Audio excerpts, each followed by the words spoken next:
Doctor Jahangir Kabir sir করলো কি মানুষকে উপদেশ দেওয়া শুরু করলো সুন্দর করে সে ভিডিও তৈরি করে। আমরা যারা ডাক্তার জাহাঙ্গীর কবিরকে ফলো করেছি বা ফলো করি বা জানি উনি ভালো মানুষ, তো তারা আজীবনই ফলো করে যাবে এবং তারা আসসালামু আলাইকুম, কেমন আছেন সবাই? আশা করছি ভালো আছেন। আলহামদুলিল্লাহ আমরাও ভালো আছি। মেঘের সকাল দিয়েই শুরু করলাম আজকের ভিডিওটা। বাইরে প্রচুর মেঘ। আফিফ স্কুলে গিয়েছে অনেক আগে। তারপর আমি একটুখানি শুয়েছিলাম, ঘুম আসছিল না। তারপর চিন্তা করলাম যাই উঠে তারপরে চা বানালাম। আমার আবার মেডিসিন থাকে এখন সকালেই না, আসলে 12টার সময় মেডিসিন থাকে, অ্যান্টিবায়োটিক। কারণ হচ্ছে আমার দাঁতের ডাক্তার দেখিয়েছি, মোটামুটি সবাই এখন জানো যারা আমার ভিডিও দেখো। তো দাঁতের ডাক্তার দেখানোর পরে আমাকে দিল, অ্যান্টিবায়োটিক দিল, কারণ দাঁতগুলো ক্লিন করেছে। তারপরে এখন দাঁতে ব্যথা, সেই জন্য এটা কমপ্লিট ব্যথাটা না কমলে আসলে দাঁতে করে না। যাক, দুই দিন টাইম দিয়েছে আমার। আজকে আবার যেতে হবে আমার ডাক্তারের কাছে, অ্যাপয়েন্টমেন্ট আছে আজকে দেয়া। তো আজকে আবার বিকেলবেলা যাব, যে তাকে দেখাবো। আর আকাশে এরকমই মেঘ, তো এখন এরকম মেঘ থাকবে সব সময়, মেঘ কখনো কখনো রোদ্দুর, কখনো মেঘ। আর মেঘের যে দৃশ্যটা, এটা যে কত সুন্দর, যারা মেঘকে ভালোবাসে তারাই শুধু জানে। ছোটো সময় আমরা একটা কার্টুন দেখতাম, ছোটো সময় না আসলে একদম ছোটো সময়ও না, এটা মনে হয় 8-9-এ পড়ি তখন। হ্যাঁ, একটা কার্টুন দেখতাম, তোমরা কি দেখেছো কি না জানি না। 9-10-এ পড়ি, আমার আসলে টাইমটা এক্স্যাক্টলি মনে নেই।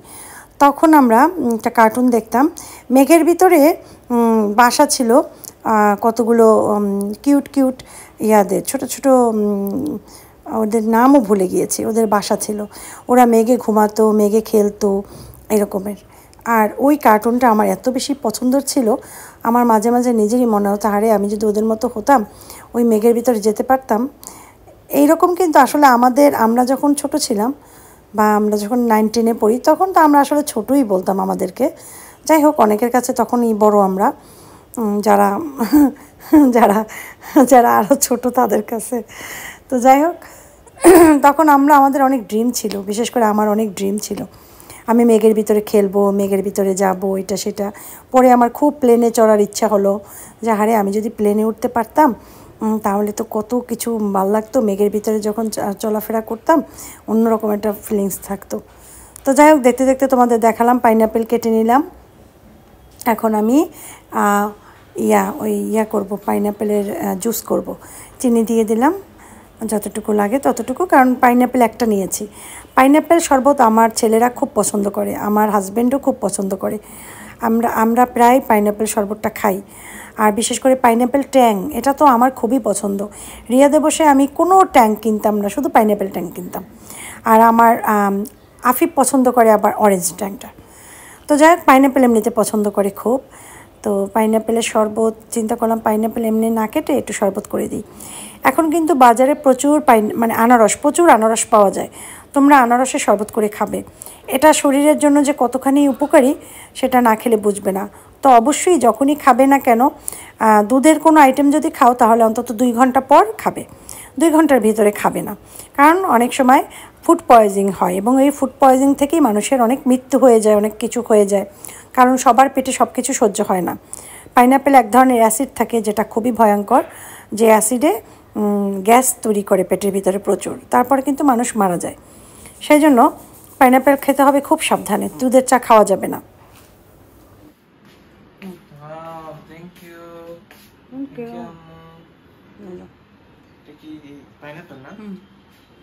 দুধ তো আর খাওয়া নেই, তাই না? দাঁড়াও, এইটা না তোমার, এইটা দিচ্ছি, এটা সেকেন্ড, একটু বেশি দিচ্ছি। যাও ওই পর্যন্ত তো পাশে। কেমন হয়েছে আজকে পরীক্ষা তোমার? আলহামদুলিল্লাহ ভালো হয়েছে। বাংলা ছিল তো আজকে, সেকেন্ড পার্ট পেরেছো সব কিছু? আলহামদুলিল্লাহ সব পেরেছি। পেরেছো, মাশাআল্লাহ। বানিয়ে রেখেছি, বানিয়ে লিখেছো। আস্তে আস্তে সাউন্ড করে খুলবাটাতে। আমি তো আগে সব মেমোরাইজ করতাম বাংলা, মেমোরাইজ ছাড়া পারতাম না। হ্যাঁ, ওইটাই বসো। কেন এই পাশে বসলেই তো হয়। আচ্ছা, আমি এসে বানিয়ে রেখেছি। ভালো। তোমার আব্বু কোথায় তুমি জানো? বাইরে গেছে। আমার বাইরে গেছে, কিন্তু দুইটা ফ্যান শুধু শুধু চলতেছে বসার রুমে, ওই রুমে। রুমে চাপ রাখো। একটা বন্ধ করে দাও, একটা ইয়ে করো। ঠিক আছে। মজা হয়েছে শরবতটা? চিনি টিনি ঠিক ছিল? মিষ্টি? আচ্ছা মিষ্টি ঠিক আছে বলো। পারফেক্ট চিনি। ভালো লাগতেছে খাওয়ার পর, রিফ্রেশিং লাগে।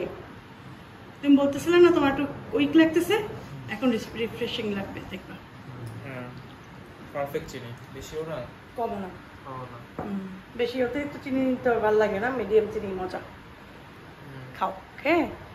তারপর গ্লাসটা নিয়ে ক্লিন করে ফেলো, তারপরে পড়তে বসো। পড়বা না কি করবা এখন? করবো। গ্লাসটা ওয়াশ করে ফেলাই। ওকে, মজা হয়েছে আব্বু? বলো তো একটু সুন্দর করে, বলো তো, একটা রিভিউ দিয়ে দাও। অনেক মজা হয়েছে না? Thank you. ওয়েলকাম।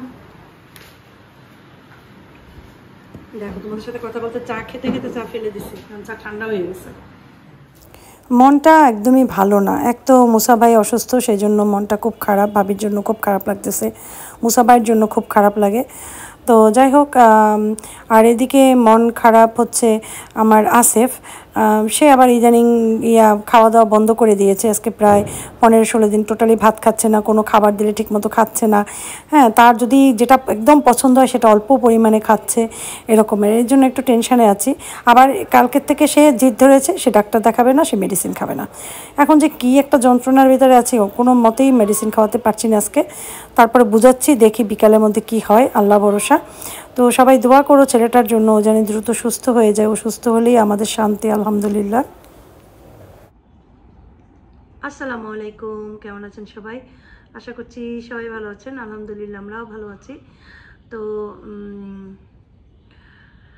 আমি চিন্তা করলাম আপনাদের সাথে দুইটা কথা বলি।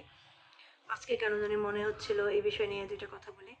সেটা হচ্ছে, আপনারা যারা আমার রিয়াদের ভিডিওগুলো দেখতেন, রিয়াদে কিন্তু প্রচুর আমি ডায়েট রেসিপিগুলো দিতাম, কিটো ডায়েট বা যে কোনো ডায়েট, নর্মাল ডায়েট, হ্যাঁ, এই ধরনের রেসিপিগুলো আমি আপনাদের সাথে শেয়ার করেছি। তখন সবাই আমার ভিডিও অনেক পছন্দ করতেন, তাই না? যারা ডায়েটিং করতে পছন্দ করেন তারা, বা যারা ওয়েট কমাতে চাইতেন, তাদের খুব উপকৃত হতো।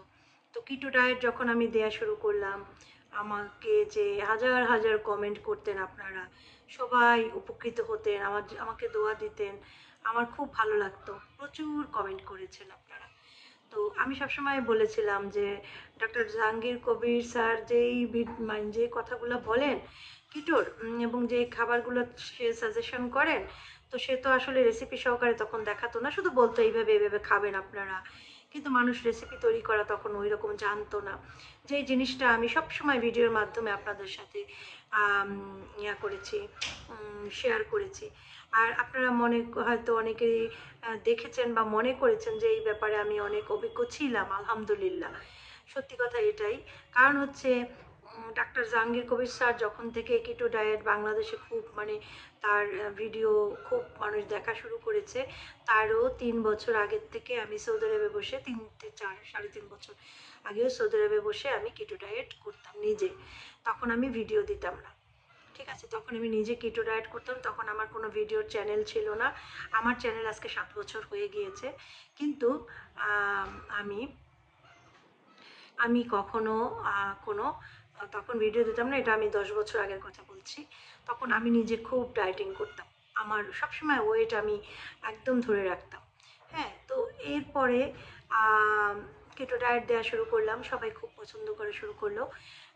তো তখন থেকে আমি কিন্তু ডক্টর জাহাঙ্গীর কবির স্যারের মানে কথাগুলো শুনি সবসময়। এর আগে আমি যেটা করতাম, তখন তো তাকে পাইনি খুঁজে ইন্টারনেটেও, তখন আমি আমেরিকার অনেকগুলো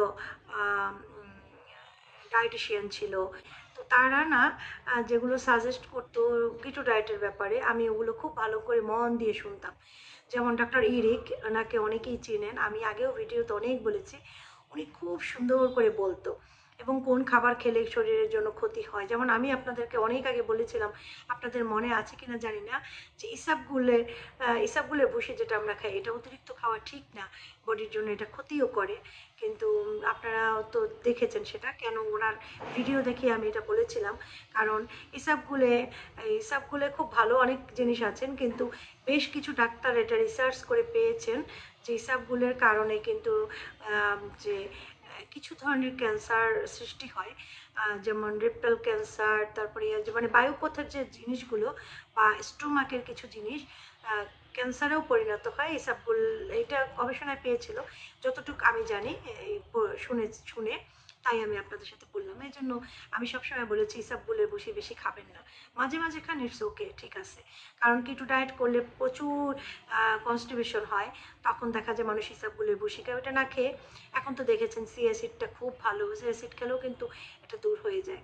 ঠিক আছে, তো যাই হোক, কেটো ডায়েটের কথা যখন আসছি ওই কথাগুলো আগে শেষ করে নেই। তো ডাক্তার জাহাঙ্গীর কবির স্যার করলো কি, মানুষকে উপদেশ দেওয়া শুরু করলো, সুন্দর করে সে ভিডিও তৈরি করে মানুষকে বলে এভাবে এভাবে খাবেন, এগুলো এগুলো খাবেন, এভাবে চলবেন, হ্যাঁ সকালে হাঁটবেন, তারপরে খাবার রুটিনটা। তারপর যখন আমি ভিডিও দেওয়া শুরু করলাম তখন আমি তো দেখলাম যে আমার ভিডিও মাশাআল্লাহ অনেক পপুলার হওয়া শুরু করলো। 3 লাখ 4 লাখ মানুষ 5 লাখ মানুষ আমার ভিডিও দেখা শুরু করলো, আমাদের উপকৃত হওয়া শুরু করলো। তো এরপর তো কত চ্যানেলে দেখলাম খাবারের রেসিপিগুলো দেওয়া শুরু করলো, কিন্তু আমার যতদূর মনে পড়ে আমি এবং আরেকটা লোক এরা সবার প্রথম কিটো ডায়েটের রেসিপি বাংলাদেশে দেওয়া শুরু করি। এরপরে দেখা যায় দেখা দেখি পরবর্তীতে অনেকে ইন্টারেস্ট হয়ে তারাও ভিডিও বানানো শুরু করলো কিটো ডায়েটের ব্যাপারে। তখন আমাদের ইউটিউবের একটা ফ্যামিলি আছেন যারা ইউটিউব করে, তখন তারা আমাকে চিনে, বেশ অনেক সংখ্যক আছেন।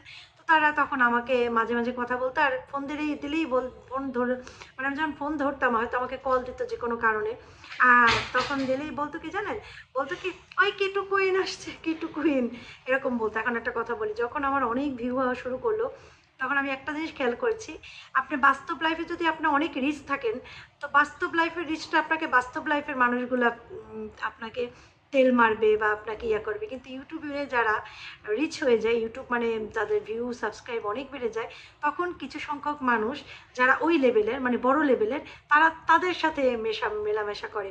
কিন্তু আমি যদি এখন যাই না, আমাকে কেউ নেবে না, যারা অনেক বড় বড় হয়ে গেছে তাদের দলে আমাকে নেবে না। তো এইটা হচ্ছে ইউটিউব জগতের একটা অহংকার, মানে অহংকার করে যে আপনি মানে বড়রা বড়দের সাথে চলে, হ্যাঁ, আর ছোটরা কারোর সাথে চলতে পারে না।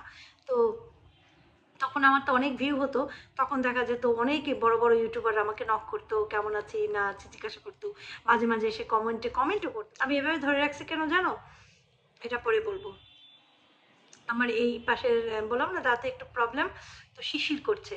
আমি তো জানো আমার দাঁতগুলো স্কেলিং করছে, এর জন্য একটু শিরশির করে, মেডিসিন খাচ্ছি, তো এভাবে ধরলে একটু ভালো লাগে, সেই জন্য এভাবে ধরেছি।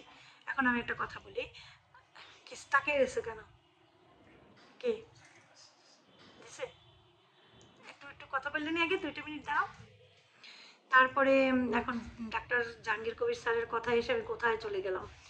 তো ডাক্তার জাহাঙ্গীর কবির স্যারের নামে একটা নোটিশ দিয়েছে আইন থেকে, আদালত থেকে, যৌনমূলক ইঙ্গিতমূলক কথাবার্তা বা এই ধরনের কি জানি একটা কথাবার্তা, এই ধরনের একটা নোটিশ দিয়েছে। কিন্তু আমি এখন একটা কথা, এখন কাহিনী হচ্ছে এগুলো কিছু কিছু জিনিস লজ্জার জিনিস না, এগুলো হচ্ছে অনেক জানার বিষয়।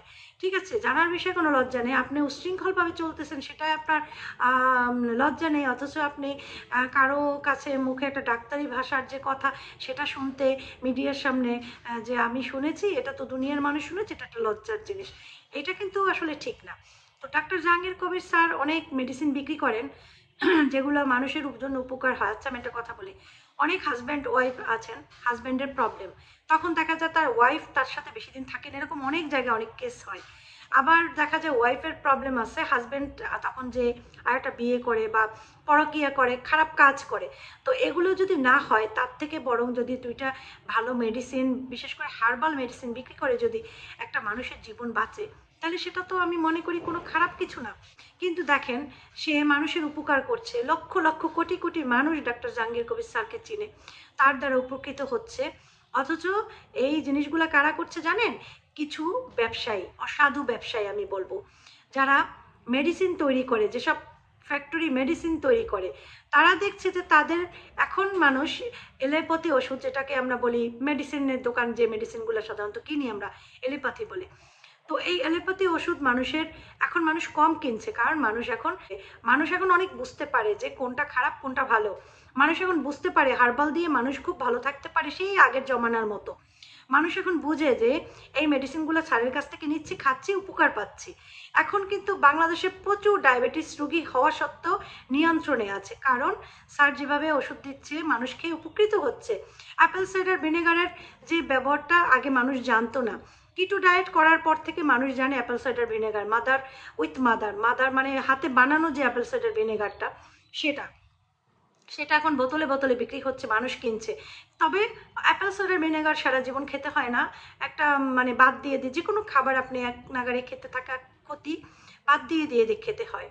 তো এই যে ভালো ভালো কথাগুলো তার প্রতিদিন তার ভিডিও থেকে মানুষ শিখছে। এখন সে ব্যবসায়ী বলে অনেকে, তো ব্যবসা তো করবে আপনাকে একদম বিনা, সে তার চাকরি বাকরি তার ঘুম নিদ্রা হারাম করে সারাক্ষণ যে আপনাকে বয়ান দিবে আর তার বিনিময়ে যে কিছুই নিবে না, সেটা ঠিক না। কেন নিবে না?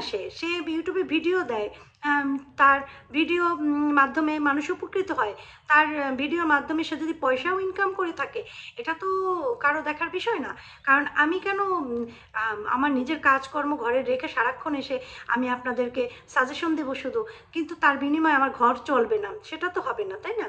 তারপরে সে মেডিসিনগুলো যে দেয় এগুলো মানুষ উপকৃত হয়, তাহলে কেন মানুষ সেই মেডিসিনগুলো খাবে না? ঠিক আছে, আমি কথা বলতে গেলে এক্সাইটেড হয়ে গেলাম, আমার কপালটা কুচকে যায়, চোখ বড় হয়ে যায়। আমার চোখ এমনিতে অনেক বড়, বুঝছেন, অনেক সময় এরকম হয়ে যায়। আপনারা এটা মাইন্ড করবেন না, ঠিক আছে? বড় চোখওয়ালা মানুষদের অনেক সমস্যা। তো যাই হোক, এখন আর যেহেতু আমি ক্যামেরা এদিকে কথা বলছি, আবার এদিকে কথা বললে আপনারা মাইন্ড করেন যে আপনাকে নিজেকে দেখেন, আসলে দেখি যে আমি ঠিকভাবে কথা বলছি কিনা, আপনাদের কাছে খারাপ লাগছে কিনা, সেজন্য। তো যাই হোক, এখন একটা কথা বলি এদিকে তাকিয়ে, যে এখন আমি বলি আপনাদেরকে একটা কথা, যে আপনারা উপকৃত হচ্ছে না, এখন আপনারাই এই ব্যাপারগুলো ভালো বোঝেন, যে একটা ভালো মানুষ সে ভালো কাজ করতেছে কিন্তু তাকে বাধা দেওয়া হচ্ছে। কারণ ওই যে ব্যবসায়ী ডাক্তার না, যারা মেডিসিন বিক্রি করে তাদের লাভ হচ্ছে না, হ্যাঁ, তাদের মেডিসিনের কমে যাচ্ছে, মানুষ এখন সচেতন হচ্ছে, হার্বাল দিয়ে ট্রিটমেন্ট করছে। তো মানুষের উপকার হওয়া মানেই তো মেডিসিনের কমে যাওয়া মানেই তো হচ্ছে কি একটা ভয়, একটা ব্যবসা ডাউন হয়ে যাচ্ছে। তো সেই জন্য এখন এরকম করছে। ডক্টর জাহাঙ্গীর কবির স্যার অনেক ভালো মানুষ, সে মানুষকে ভালো উপদেশ দেয়, আমি যতটুকু জানি। এখন একটা কথা আপনাদেরকে বলি, ভালো মানুষের শত্রু থাকে বেশি, ঠিক আছে? খুঁচে তাদেরকে খারাপ করার জন্য মিথ্যা ভাবে সাজিয়েও অনেক কিছু করা হয়, যেটা আমরা ভিডিওর মাধ্যমে মনে করি আল্লাহ এটাই তো সত্যি, এটাই তো ঠিক। তো যখনই দেখি যে পাল্লা ভারী হয় সেই পাল্লায় গিয়ে আমরা দাঁড়াই, কিন্তু সেটা করা ঠিক না। একটা মানুষের কিন্তু আল্লাহ বিবেক বুদ্ধি দিয়ে দিয়েছে, সেটা থেকে বিচার করা ভালো। এই দেখবেন এই মানুষটার পিছনে যখন একবার লেগেছে, যে ক্ষতি না করে ছাড়বে না, কিছু না কিছুভাবে এর ক্ষতি করেই ছাড়বে। তাই আমি আশা করব আমরা যারা ডাক্তার জাহাঙ্গীর কবিরকে ফলো করি বা জানি উনি ভালো মানুষ, তো তারা আজীবনই ফলো করে যাবে এবং তারা তার মেডিসিনও খাবে। আমার কেন জানি মনে হচ্ছিল আমি তার সম্পর্কে কিছু একটু বলি, কারণ যেহেতু আমিও অনেক আপনাদের সাথে রেসিপি শেয়ার করেছি, ডাক্তার জাহাঙ্গীর কবির নাম বলেও অনেক করেছি, যাতে মানুষ ভিডিওগুলো দেখে। সেই জন্য আমি চাই না যে বিনা ইয়াতে কারো কোনো ক্ষতি হোক, ঠিক আছে? স্যার অনেক ভালো মানুষ, সে সুন্দর করে মানুষকে ট্রিটমেন্ট করেন এবং তার উপদেশে মানুষ ভালো হচ্ছে, এটাই সব থেকে বড় কথা। তো ঠিক আছে, চলেন আমরা বাকি কার্যকলাপগুলো আজকে দেখে নেই। আর এই আর কি, সাথেই থাকুন আমার পুরো ভিডিওতে, আশা করছি ভালো লাগবে। অনেক বড় হয়ে যাবে আজকে ভিডিওটা, ইগনোর করবেন না, পুরো ভিডিওটা দেখে নিন, ঠিক আছে?